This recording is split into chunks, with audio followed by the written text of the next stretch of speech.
दोस्तों, आज की कहानी झारखंड के पश्चिमी हिस्से के एक जंगल से जुड़ी एक घटना पर आधारित है। ये घटना साल 2018 में हुई बताई जाती है। उस इलाके का असली नाम और इस मामले से जुड़े लोगों की पहचान छिपाने के लिए सभी नाम बदल दिए गए हैं। झारखंड, ओडिशा और आसपास के कुछ आदिवासी इलाकों में एक पुरानी लोक मान्यता सुनने को मिलती है। कहा जाता है कि जंगल में कभी-कभी ऐसी आवाज़ सुनाई देती है जो बिल्कुल किसी अपने इंसान जैसी होती है।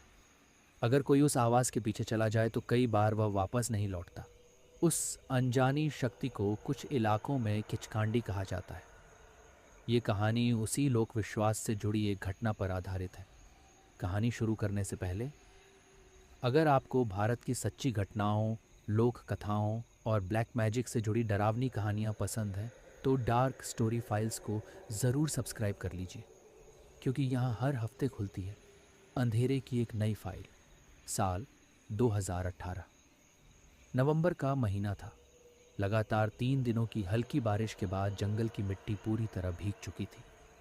पेड़ों से टपकता पानी, गीली पत्तियों की गंध और चारों तरफ फैली खामोशी पूरे इलाके को सामान्य जंगल से अलग बना रही थी। राज्य के वन विभाग ने जंगल के एक पुराने हिस्से का दोबारा सर्वे कराने का फैसला किया था। पिछले कुछ सालों में वहाँ कई बार लकड़ी चोरी होने की शिकायतें मिली थीं। साथ ही कुछ पुराने रास्ते नक्शों से मेल नहीं खा रहे थे, इसलिए 5 लोगों की एक सर्वे टीम बनाई गई। टीम का नेतृत्व कर रहे थे राघव सिंह, जिनकी उम्र लगभग 42 साल थी। उन्हें जंगलों में काम करने का 15 साल से ज़्यादा अनुभव था।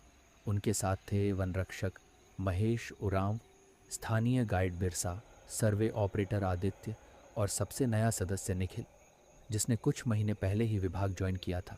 बिरसा उसी इलाके के एक आदिवासी गांव का रहने वाला था। वह बचपन से उस जंगल में आता जाता रहा था। उसे लगभग हर पुराना रास्ता याद था। सुबह 8 बजे टीम जंगल के अंदर पहुंची। पहले 4 घंटे बिल्कुल सामान्य रहे। जीपीएस से रास्तों की मार्किंग हो रही थी, पेड़ों की गिनती, सीमाओं का रिकॉर्ड और पुराने रास्तों की फ़ोटो ली जा रही थी। करीब दोपहर 1 बजे बिरसा अचानक रुक गया। उसने सामने की तरफ नहीं, बल्कि दाईं ओर फैले जंगल की तरफ देखा। कुछ सेकंड तक वह बिना बोले खड़ा रहा। राघव ने पूछा क्या हुआ, लेकिन उसने कोई जवाब नहीं दिया। थोड़ी देर बाद उसने सिर्फ इतना कहा कि आज सूरज डूबने से पहले कैंप लौट जाना चाहिए। राघव ने वजह पूछी। बिरसा ने मुस्कुराकर बात टाल दी। बाकी लोग फिर अपने काम में लग गए। शाम करीब 5 बजे टीम ने जंगल के बीच बने पुराने वन विश्राम स्थल के पास अस्थायी कैंप लगा लिया। वहाँ एक टूटा हुआ कमरा था, जिसकी छत का आधा हिस्सा गिर चुका था। उसी के सामने खुली जगह में टेंट लगाए गए। मोबाइल नेटवर्क लगभग खत्म हो चुका था। रेडियो सेट ही बाहर की दुनिया से संपर्क का एकमात्र साधन था। रात का खाना जल्दी बना लिया गया। करीब 8:30 बजे सब लोग आग के पास बैठे थे।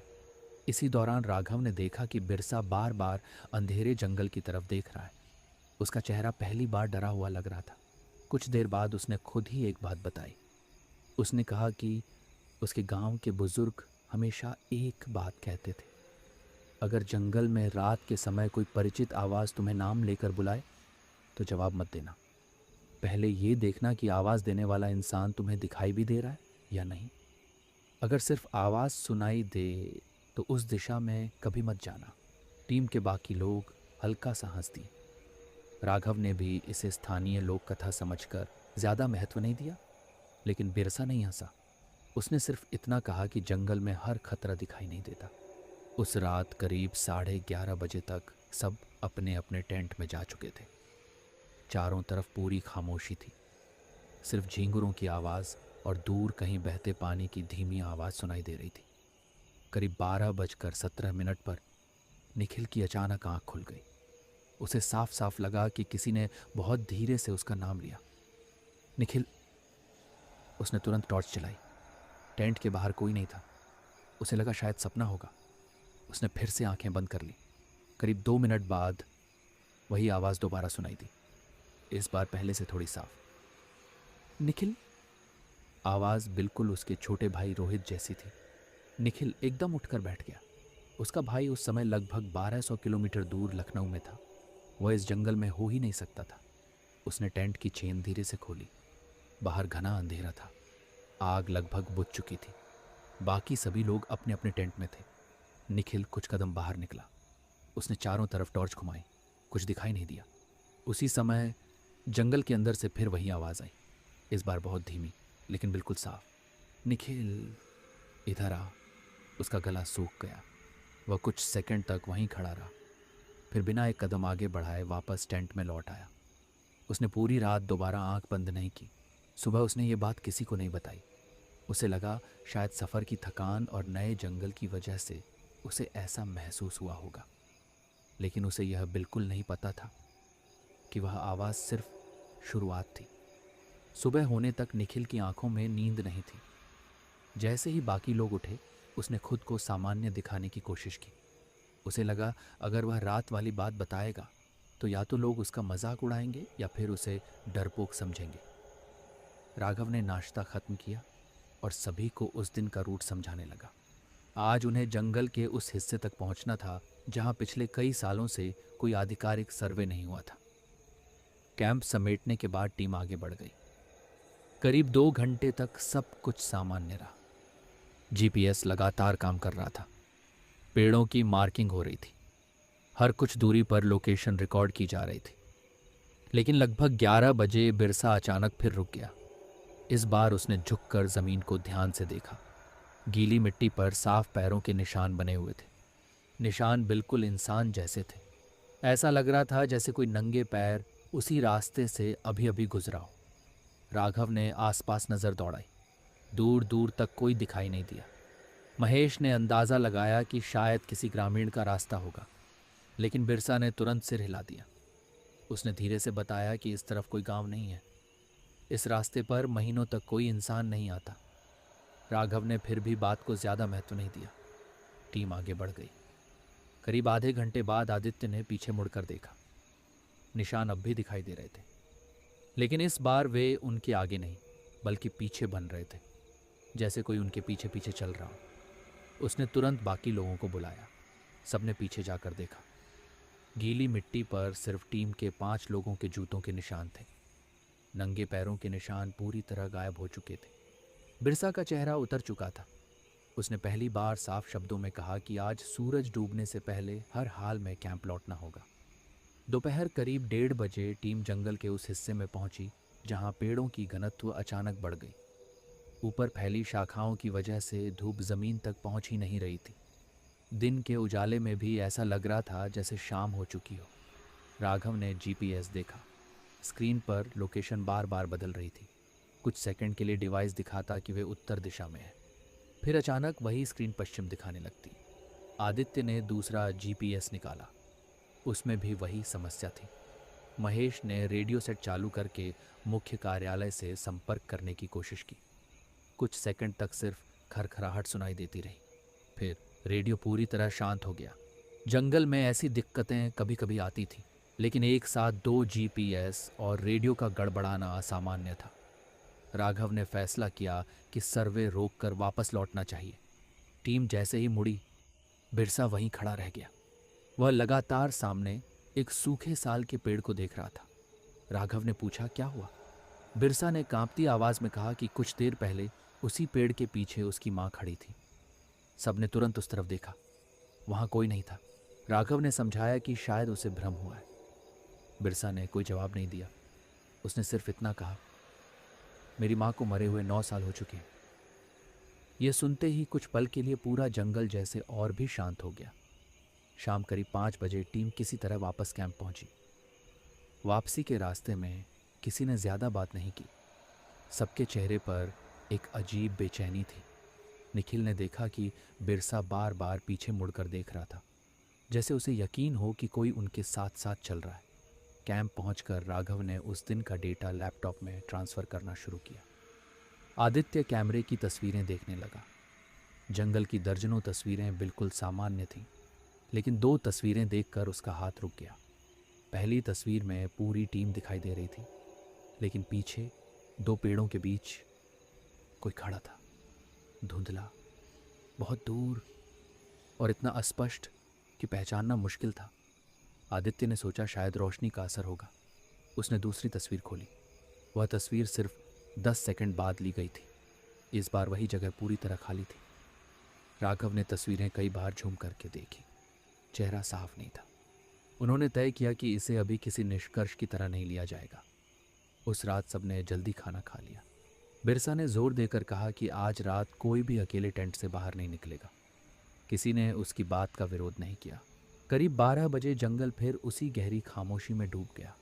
निखिल की इस बार नींद ही नहीं आई। वह टेंट के अंदर बैठा बाहर की आवाज़ें सुन रहा था। करीब 12:36 पर उसे फिर वही आवाज़ सुनाई दी। इस बार सिर्फ उसका नाम नहीं लिया गया। आवाज़ बिल्कुल उसके छोटे भाई रोहित जैसी थी, लेकिन इस बार वह घबराया नहीं। उसने ध्यान से सुना। आवाज़ जंगल के अंदर से नहीं, कैंप के ठीक पीछे से आ रही थी। उसने धीरे से टेंट की चेन खोली, बाहर झांका। आग बुझ चुकी थी। बाकी चारों टेंट बंद थे। उसी समय उसे साफ दिखाई दिया। कैंप से मुश्किल से 25 कदम दूर एक आदमी खड़ा था।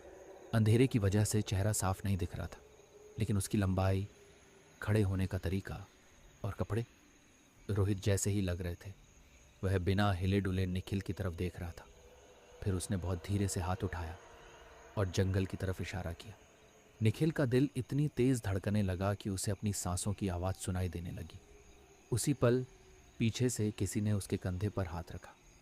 निखिल घबरा कर पलटा। वह राघव था। राघव ने बिना कुछ कहे सामने देखा, जंगल की तरफ, जहाँ कुछ सेकंड पहले वह आकृति खड़ी थी। अब वहाँ सिर्फ अंधेरा था।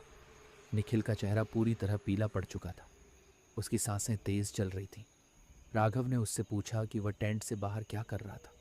कुछ सेकंड तक निखिल कुछ बोल ही नहीं पाया।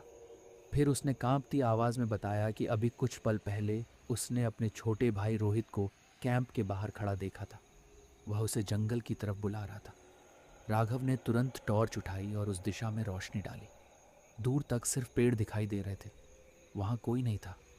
राघव ने निखिल को समझाया कि लगातार जागने और मानसिक तनाव की वजह से ऐसा महसूस हो सकता है। लेकिन उसी समय बिरसा भी अपने टेंट से बाहर निकल आया। उसने बिना किसी से कुछ पूछे सीधे जंगल की तरफ देखा। फिर बहुत धीमी आवाज़ में बोला, आज पहली बार उसने खुद को दिखाया है। राघव ने उसकी बात का मतलब पूछा। बिरसा ने जवाब देने के बजाय सबको तुरंत टेंट के अंदर जाने के लिए कहा। उस रात किसी ने दोबारा बाहर निकलने की हिम्मत नहीं की। सुबह होने का इंतज़ार सभी को पहले से ज़्यादा लंबा लग रहा था। अगली सुबह निखिल ने पहली बार पूरी घटना राघव को विस्तार से बताई। उसने बताया कि आवाज़ बिल्कुल उसके भाई जैसी थी। सिर्फ आवाज़ ही नहीं, चलने का तरीका, कद, कपड़े, सब कुछ वैसा ही था। राघव ने उससे एक सवाल पूछा, जब तुमने उसे देखा, क्या उसने एक बार भी तुम्हारी तरफ चलना शुरू किया था? निखिल ने कुछ देर सोचकर जवाब दिया, नहीं, वह वहीं खड़ा था, सिर्फ हाथ से इशारा कर रहा था। राघव कुछ पल चुप रहा। उसे भी यह बात अजीब लगी। अगर कोई इंसान होता तो शायद खुद उनके पास आता, लेकिन वह आकृति सिर्फ चाहती थी कि निखिल उसके पास जाए। टीम ने तय किया कि आज का सर्वे जल्दी खत्म करके दोपहर तक वापस लौट जाएंगे। जैसे जैसे वे जंगल के अंदर बढ़ते गए, बिरसा की बेचैनी बढ़ती जा रही थी। वह बार बार पीछे मुड़कर देखता, कई बार बिना वजह रुक जाता। ऐसा लग रहा था जैसे उसे किसी की मौजूदगी लगातार महसूस हो रही हो। करीब 11 बजे आदित्य कैमरे से तस्वीरें ले रहा था। उसी दौरान उसकी नज़र एक पुराने सूखे पेड़ पर गई। पेड़ के तने पर किसी ने कई साल पहले चाकू जैसी किसी चीज़ से निशान बनाए थे।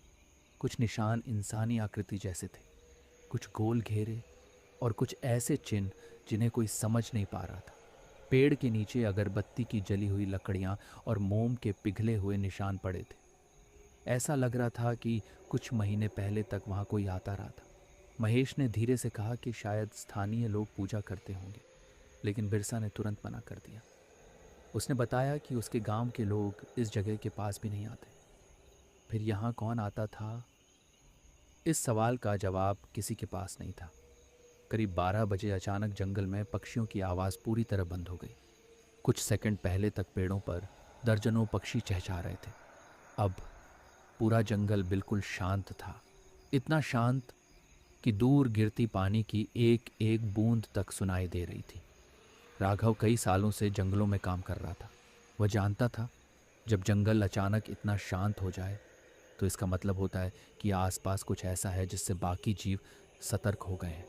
लेकिन यहाँ कोई जंगली जानवर भी दिखाई नहीं दे रहा था। उसी समय निखिल फिर रुक गया। इस बार उसे आवाज़ नहीं सुनाई दी। उसे साफ अपने भाई की हंसी सुनाई दी, वही हंसी जो वह बचपन से सुनता आया था। हंसी कुछ सेकंड तक चली, फिर अचानक बंद हो गई। उसने घबरा कर चारों तरफ देखा। बाकी किसी ने कुछ नहीं सुना था। अब राघव ने फैसला किया कि सर्वे यहीं खत्म किया जाएगा। सभी लोग वापस मुड़ गए, लेकिन मुश्किल यहीं से शुरू हुई। करीब 40 मिनट चलने के बाद भी वे उसी जगह वापस पहुंच गए जहां सूखा पेड़ खड़ा था। राघव को लगा शायद रास्ता गलत पकड़ लिया। उसने जीपीएस देखा, स्क्रीन बिल्कुल सामान्य थी। उसने दूसरी दिशा चुनी। टीम फिर चल पड़ी। करीब आधे घंटे बाद वे फिर उसी सूखे पेड़ के सामने खड़े थे। इस बार किसी ने कुछ नहीं कहा। सब समझ चुके थे कि कुछ गड़बड़ है। बिरसा ने धीरे से जमीन पर बैठकर मिट्टी उठाई। फिर उसने चारों तरफ देखा। उसके चेहरे का रंग उड़ चुका था। उसने बहुत धीमी आवाज में कहा, हम रास्ता नहीं भटक रहे, हमें घुमाकर यहीं लाया जा रहा है। ये सुनकर पहली बार राघव भी पूरी तरह गंभीर हो गया। उसे महसूस हो गया कि मामला सिर्फ लोक कथा का नहीं रह गया था। शाम होने लगी। जंगल के अंदर अंधेरा सामान्य से कहीं पहले उतर आया। टीम ने तय किया कि अब बिना रुके सीधी दिशा में चलते रहेंगे। करीब 20 मिनट बाद उन्हें दूर अपना कैंप दिखाई दिया। सबने राहत की सांस ली, लेकिन जैसे ही वे कैंप के पास पहुंचे, महेश अचानक वहीं रुक गया। आग की राख अभी भी गर्म थी। खाना बनाने वाले बर्तन भी वहीं रखे थे, लेकिन पांचों टेंट खुले पड़े थे। अंदर रखा पूरा सामान अपनी जगह था। सिर्फ एक चीज़ गायब थी, निखिल का बैग। वही बैग जो सुबह उसने अपने टेंट के अंदर बंद करके रखा था। बैग कहीं नहीं मिला। निखिल ने घबराकर पूरे कैंप में तलाश शुरू कर दी। करीब 5 मिनट बाद बिरसा ने बिना कुछ कहे जंगल की तरफ इशारा किया। कैंप से लगभग 50 मीटर दूर एक पेड़ की सूखी टहनी पर निखिल का बैग लटका हुआ था। इतनी ऊंचाई पर जहां बिना सीढ़ी के कोई इंसान पहुंच ही नहीं सकता था। और सबसे डरावनी बात, बैग का जिप खुला हुआ था। उसके अंदर से निखिल के परिवार की एक पुरानी फोटो आदि बाहर निकली हुई थी। हवा बिल्कुल नहीं चल रही थी, फिर भी वे फोटो धीरे धीरे हिल रही थी। कुछ सेकंड तक पांचों लोग उसी पेड़ की तरफ देखते रहे। किसी की हिम्मत नहीं हुई कि आगे बढ़कर बैग उतार सके। वह बैग लगभग 15 फीट की ऊंचाई पर एक सूखी टहनी से लटका हुआ था। सबसे अजीब बात यह थी कि उसके आसपास की टहनियाँ बिल्कुल स्थिर थीं, लेकिन बैग हल्का हल्का हिल रहा था। राघव ने बिना समय गंवाए पेड़ के नीचे पड़े एक लंबे बांस की मदद से बैग नीचे गिराया। बैग जमीन पर गिरते ही सबकी नज़र उसके अंदर रखी पुरानी फोटो पर गई। वो वही फोटो थी जिसे निखिल हमेशा अपने बटुए में रखता था। उसमें उसके माता पिता, छोटा भाई रोहित और वह खुद खड़ा था। लेकिन अब फोटो वैसी नहीं थी जहां पहले 4 लोग दिखाई देते थे। अब फोटो के बिल्कुल पीछे पेड़ों के बीच एक धुंधली काली परछाई भी दिखाई दे रही थी। निखिल ने घबराकर फोटो को दोबारा देखा। उसे पूरा यकीन था ये परछाई पहले कभी नहीं थी। राघव ने फोटो अपने पास रख ली। उसने किसी को कुछ नहीं कहा, लेकिन उसके चेहरे से साफ पता चल रहा था कि बात अब सामान्य नहीं रही। उस रात किसी ने टेंट के अंदर अकेले सोने की हिम्मत नहीं की। सभी लोग टूटे हुए वन विश्राम गृह के अंदर एक साथ बैठ गए। आग लगातार जल रही थी। उसने किसी को कुछ नहीं कहा, लेकिन उसके चेहरे से साफ पता चल रहा था कि बात अब सामान्य नहीं रही। उस रात किसी ने टेंट के अंदर अकेले सोने की हिम्मत नहीं की। सभी लोग टूटे हुए वन विश्राम गृह के अंदर एक साथ बैठ गए। आग लगातार जल रही थी। राघव ने तय किया कि सुबह होने तक कोई नहीं सोएगा। करीब रात के 1:30 बजे बाहर से किसी के चलने की आवाज़ आने लगी। पहले सूखी पत्तियां दबने की आवाज़, फिर 2 कदम, फिर सन्नाटा। कुछ सेकंड बाद वही आवाज़ दूसरी दिशा से आने लगी। ऐसा लग रहा था जैसे कोई उस पुराने कमरे के चारों तरफ गोल गोल घूम रहा हो। महेश ने धीरे से दरवाजे की दरार से बाहर देखा। बाहर कोई नहीं था, लेकिन आवाज़ लगातार चल रही थी।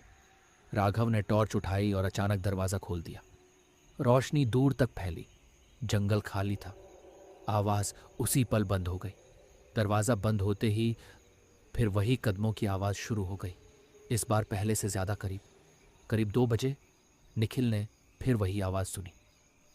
निखिल, इस बार आवाज़ कमरे के बाहर से नहीं, कमरे के बिल्कुल पीछे से आ रही थी। वो उठने ही वाला था कि बिरसा ने उसका हाथ कसकर पकड़ लिया।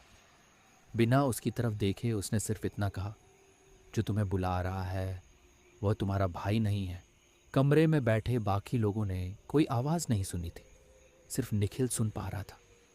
आवाज़ अब लगातार उसका नाम ले रही थी, धीरे, शांत और बिल्कुल उसी लहजे में जिस तरह उसका भाई बचपन से उसे बुलाता था। निखिल ने दोनों कान बंद कर ली। कुछ मिनट बाद आवाज़ अपने आप बंद हो गई। सुबह होते ही राघव ने फैसला कर लिया कि सर्वे यहीं ख़त्म होगा। सारा सामान समेटा गया और टीम वापस लौटने लगी। इस बार बिरसा ने नया रास्ता चुना। करीब 2 घंटे बाद वे जंगल से बाहर निकल आए। जैसे ही मोबाइल नेटवर्क आया, सबसे पहले निखिल ने अपने भाई रोहित को फ़ोन किया।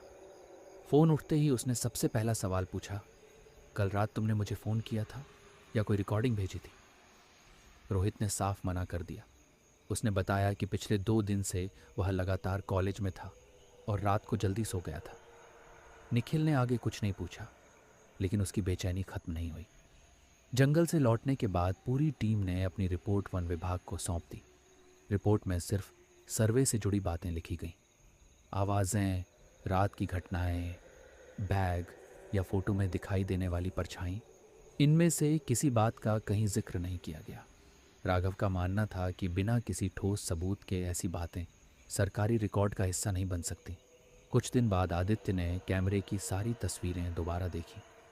जिस फोटो में पेड़ों के बीच धुंधली परछाई दिखाई दे रही थी, वह फोटो अपने आप खराब हो चुकी थी। बाकी सभी तस्वीरें बिल्कुल ठीक थीं। सिर्फ वही एक तस्वीर खुलते ही काली स्क्रीन दिखाती थी। करीब 6 महीने बाद बिरसा ने वन विभाग की नौकरी छोड़ दी। उसने कभी कारण नहीं बताया। राघव आज भी उसी विभाग में काम करता है, लेकिन उसने उस जंगल के उस हिस्से में दोबारा सर्वे के लिए जाने की कभी मांग नहीं की। निखिल ने कुछ ही समय बाद अपना तबादला दूसरे ज़िले में करा लिया। उसने अपने दोस्तों से सिर्फ एक बात कही थी, अगर जंगल में कभी कोई अपना इंसान तुम्हें नाम लेकर बुलाए तो पहले उसे देख लेना, सिर्फ आवाज़ सुनकर उसके पीछे मत जाना। आज भी उस इलाके के कुछ बुज़ुर्ग यही कहते हैं कि जंगल रास्ता नहीं भुलाता, आवाज़ भुला देती, और अगर वह आवाज़ किसी अपने की हो तो उससे बचना सबसे मुश्किल होता है। स्थानीय लोग उस अनजानी सत्ता को आज भी किचकांडी के नाम से याद करते हैं।